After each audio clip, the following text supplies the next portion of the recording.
Hi everyone, welcome back to our math channel online today. So this video is still in the pre-calculus math 12 of the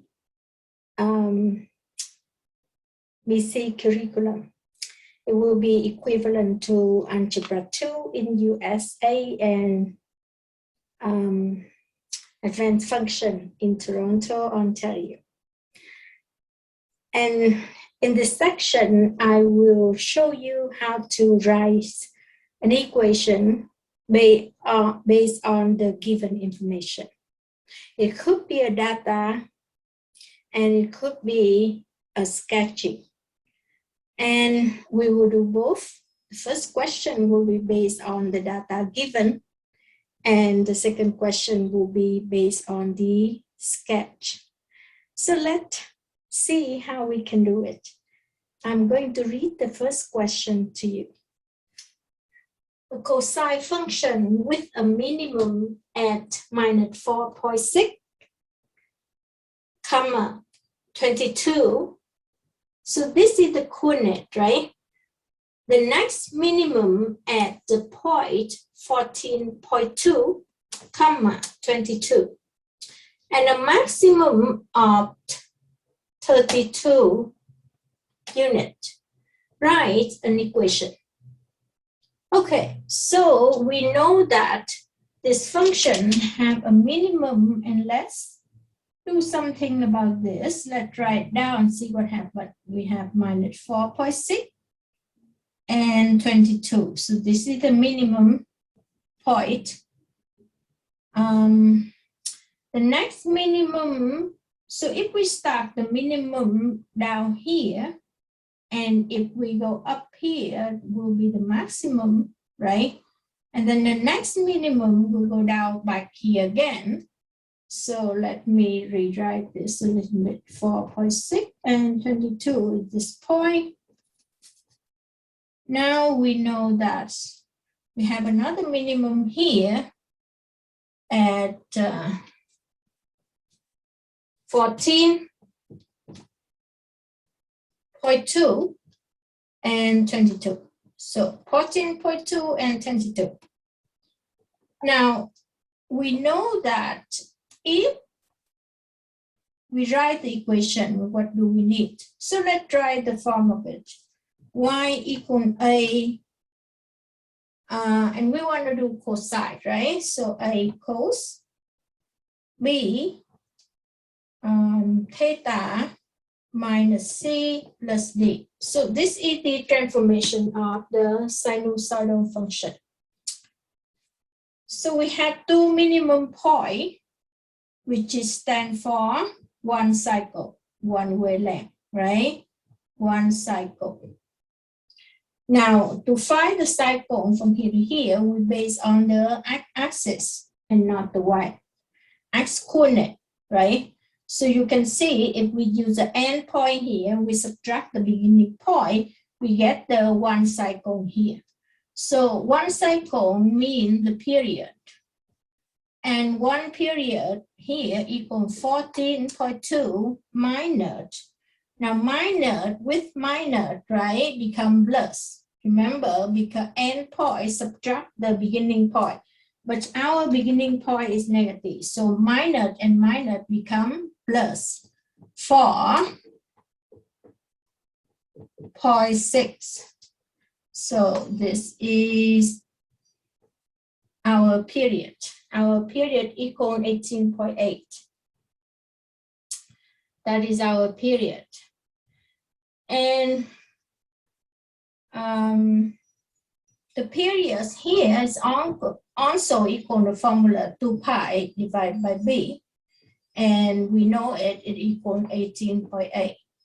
So if we click the b up here, right, we can solve down here, and we solve for b, then our b will be equal, both sides will divide by 18.8, right? So that will be our b equal.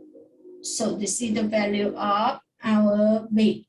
Now we also can cancel the 2 with the 18 down here, but we don't have to. I like to leave it the same like that so we can see it, right, easily.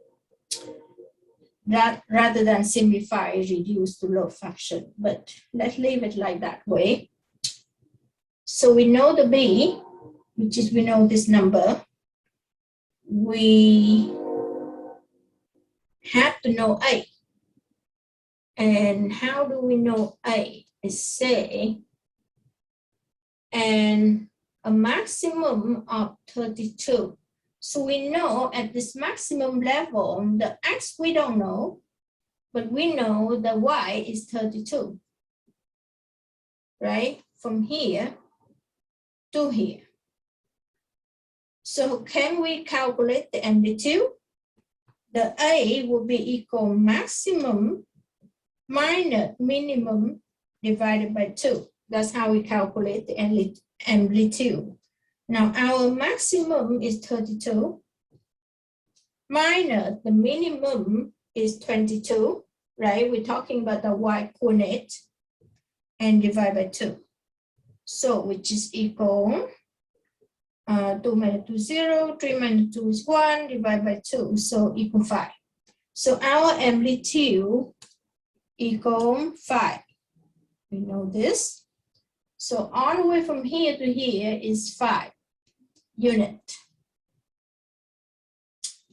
What else do we need to know?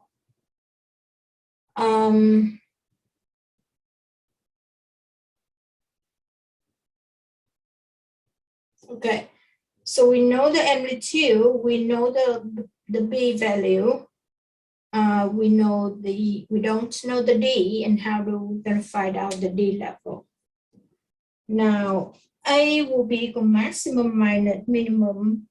Our D will be based on the formula maximum adding with minimum instead of minus. It will be adding divided by 2 because we choose the middle position, right?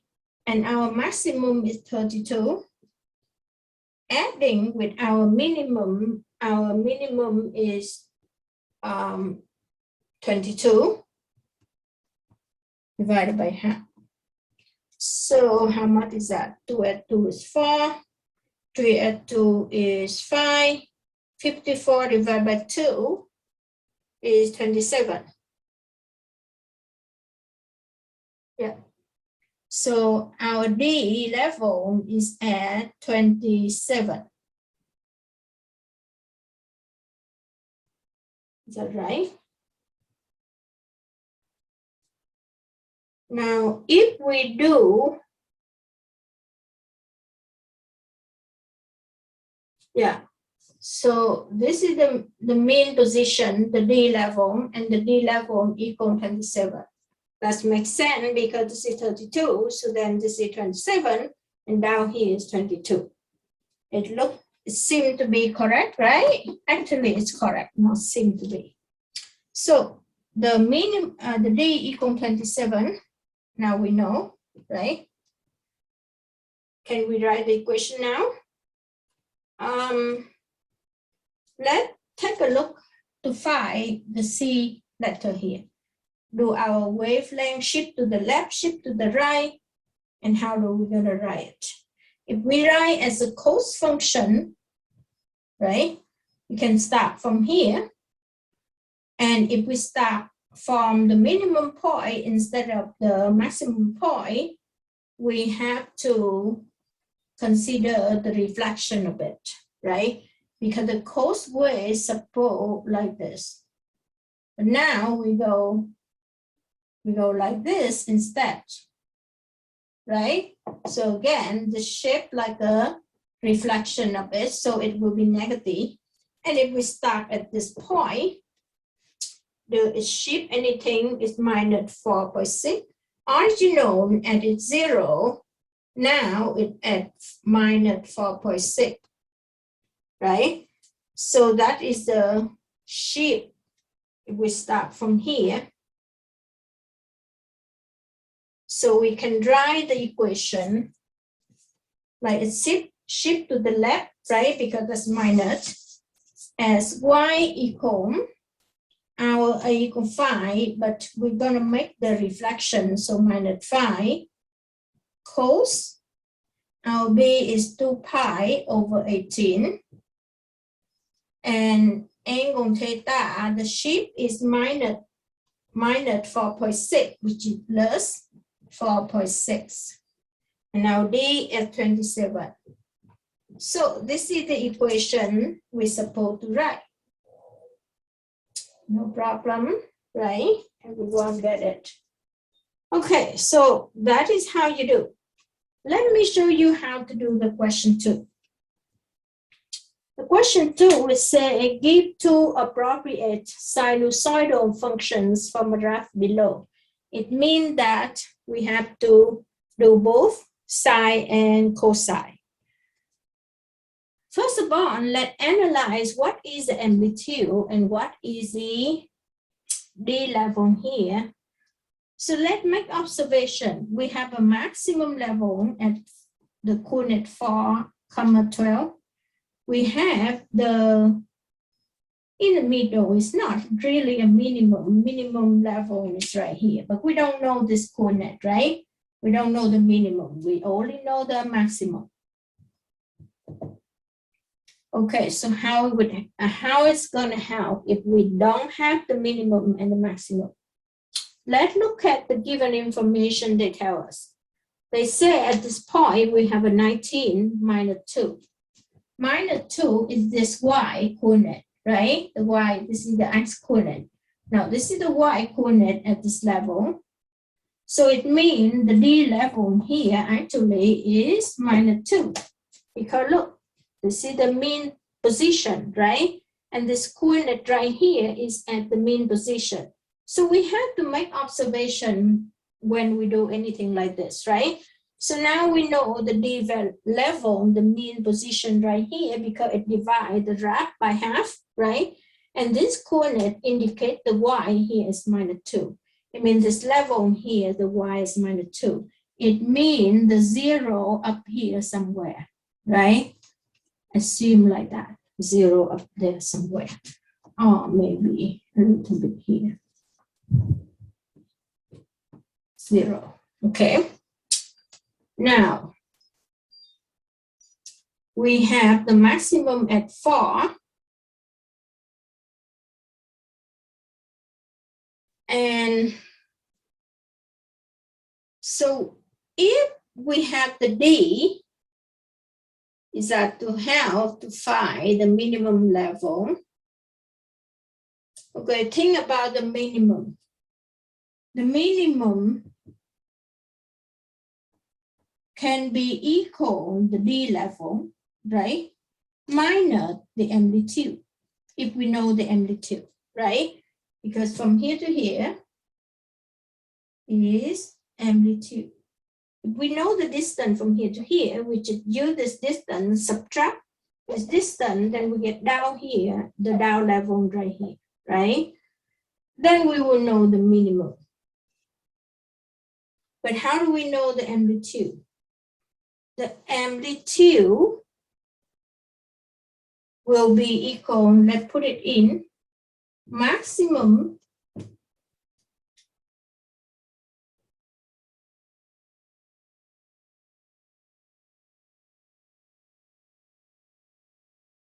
minus,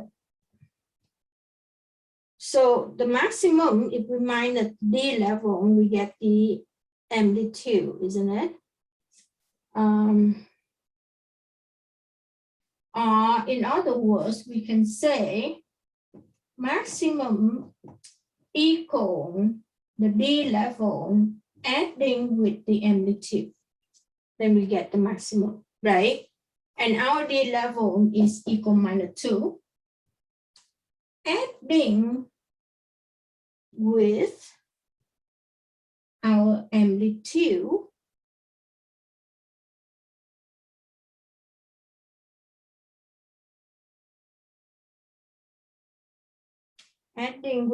amplitude, and our maximum level is 12, right? We know this, we look in this equation. And we know D is minus 2. So D at A will be equal maximum. So 12 minus 2 equals 8. Now move this equation over there to solve for A. 12 add 2 will be equal to 8. So here you go. You know our A equals 14. So this length from here to here equals 14. Now we know the amplitude. And our minimum will be equal to D, which is minus 2, right? This is the D. Minus amplitude, because now we know our amplitude is 14. So minus 2 minus 14 equal minus 16. Here you go. So this minimum level coordinate is, the y coordinate is minus 16, right? Now we have to fill up the x coordinate, which is this point right here. We don't know. We don't know how many. But let's see how we're going to do it.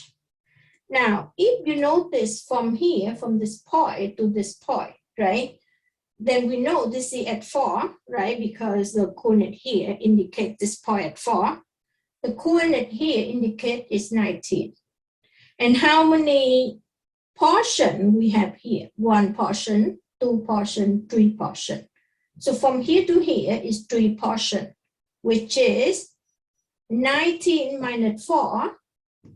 19 minus 4 is 15. The distance from here to here, all the way from here to here, is 15, right? And 15, but we have 3 portions. 1 from here to here is 1 portion, 2 portion, 3 portion. So if we use the whole distance from here to here is 15, because we know this is 19 minus 4 is 15. So the distance here is 15 divided by 3, then we know how much is each portion. And each portion here equals 5. So from here to here is we add another 5 units. And from here to here, we add another 5 units, we get to there. Now, this is 19. If we move back, we subtract 5. So right here is 14. 19 minus 5 is 14. So this minimum is at 14, and the x is at 14, the y coordinate is minus 16. I hope it makes sense to you, right? So by make observation, we can figure out this data like this. So now, let's find out the period, right? Do we know the period? If we find out from maximum to minimum is half cycle from here to here, right? Half cycle. Maximum to minimum is give us half cycle. And our period is based on the x coordinate, which is period equal half cycle times 2. Let's find out half cycle first. Half cycle is 14 minus 4. So 14 minus 4 equals 10. 10 times 2 is 20. So now we know our period is 20. And 20 equal, the formula is 2 pi divided by b. So to find b, we just kick the b up here. So 20 times b will be equal to 2 pi. And we want to solve for b, we divided both sides by 20. We cancel that. So b equals this value. Now we have an a, right? Our a is what? The amplitude. So we know a, our a is 14, right here. Our b we also know equal 2 pi over 20. And our d we know. So all we have to find out is the shape of our horizontal shape of our wavelength here. Now, what is the horizontal shape here? Let's write out the start with the sine function first, right? Or cos, doesn't matter. Now, let's do cos first, actually. The cos start from here, this point, to this maximum point. That's one wavelength, right? So here is at 0, and we see that from 0 to here is 4 units. So the cos here is not the negative, not reflection, right? This full cos, but it moved to the right by 4 units. So to write this equation, you have to write like this. Let's follow this form, right? So this equation, if it cos, and let me mark this number 2, right? Let's say our first equation, y1, will be based on, from here, one wavelength, all the way from here to here. And the cycle is from here to here, right? And everything is positive, no reflection. So the amplitude is 14 cos. Our B value is 2 pi over 20. Our theta is the angle, and the starting point is 4. It means we move the graph to the right 4 units, so theta minus 4, and now D is minus 2. So that is our cos equation. What about the sine, do you think? Now, when we do the sine, we have to make observation. The sine wave start from here, right? And go all the way maximum, go all the way down to minimum, and back up to here. So if we omit this one, we can look at from here to here is our sine wave. And again, our sine wave not reflect anything, right? Start from the origin and then go like this. Just to make sure we know what the scale is here, right? Now we know that each unit here is 5 scale, right? 5. So if you go backward 4 minus 5, so this is minus 1. So now we know that our wavelength of sine shift to minus 1. So our y2 will be equal amplitude still 14. And instead of cos, it will be sine 2 pi over 20, noting chain, theta, and shift to the left this time, right? Instead of shift to the right, so it will be plus 1 and minus 2. So it depends on where you set up the wavelength. You can look at here, then you will make a reflection if you set up this point, right? But if you set up, so it depends on this number, the shape, the phase shift will change depending on where you look at the sine wave. So I guess at this point, you know how to write the trigonometric equation. You know how to create the equation on your own using the information given, and look at the sketch, you can write the equation. And that is the lesson for today. I hope you enjoyed this video. And if you register to my course, you can have a video rewind, whatever you want to see, if you haven't catch up with it. So I will not repeat it. I will let you learn on your own. Make sure if you register to my course, you watch the video until you understand it. And if you have questions, feel free to email me in advance to set up the Zoom support. So everyone, I hope you enjoy the summer, and see you in the next video. Stay tuned for our next video. I will get right into the trigonometry, proving trigonometric identity. Bye for now. Thanks for watching, everyone.